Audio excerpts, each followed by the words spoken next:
I would like to amplify Israeli voices. How many civilians have been killed in Gaza, from what you know?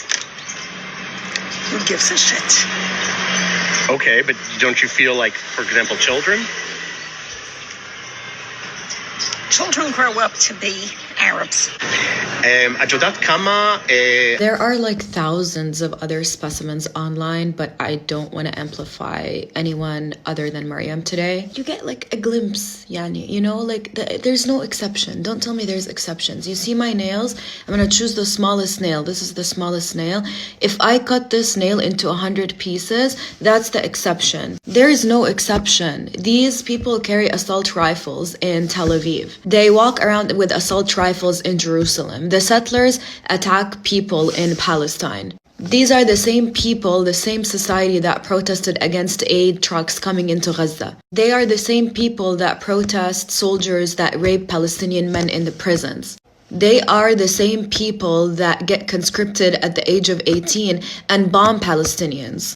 I will never think that Israeli society is separate from the government. This rule can apply to literally every country in the world, not Israel. Do not try to apply that to Israel. There's so much footage of starving dogs and cats ravaging the dead bodies of Palestinians in Gaza. Such horrifying scenes echo the killing fields of the Cambodian genocide, where Khmer Rouge forces mass executed people and left their dead bodies on the streets. You can even look up a picture of the rows of skulls on display at memorials in Cambodia to understand the extent of those killings. There were similar execution fields in places like Bosnia, Rwanda, and Nazi death camps as well. If you read testimonies from Rwandan genocide survivors, they mention how they saw dogs ravishing dead bodies. And in Bosnia, where 8,000 men and boys were executed in Srebrenica massacre, bodies were also left in the open. Just like all these past genocide, we are seeing this gruesome reality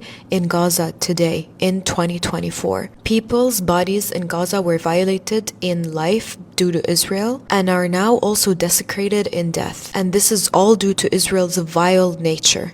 When I'm seeing the images circulate of Dr. Hussam at the Kamal Adwan hospital where he's facing a tank and walking towards it with his coat, what I remember is the way that Israel killed Sinwar and he was battling with them till the very last breath using a stick. I personally don't view these things in a glamorized and romanticized way because to me, all that these images and videos show is the way that the world has abandoned Gaza, the way that the world has turned its back on a doctor who has been in the north for 3 months pleading with the world to no avail and is now in the hands of the Israelis being beaten and tortured after you, the world, abandoned him and abandoned Gaza. It's the same feeling I get when I see our resistance fighters fighting with flip-flops, fighting with their rolled up jeans. I feel nothing but sadness and disgust at the world that left the most noble of men to fight this way against an army, against a navy, against a military that is backed by millions of dollars, and we're fighting them with a stick. You should feel ashamed.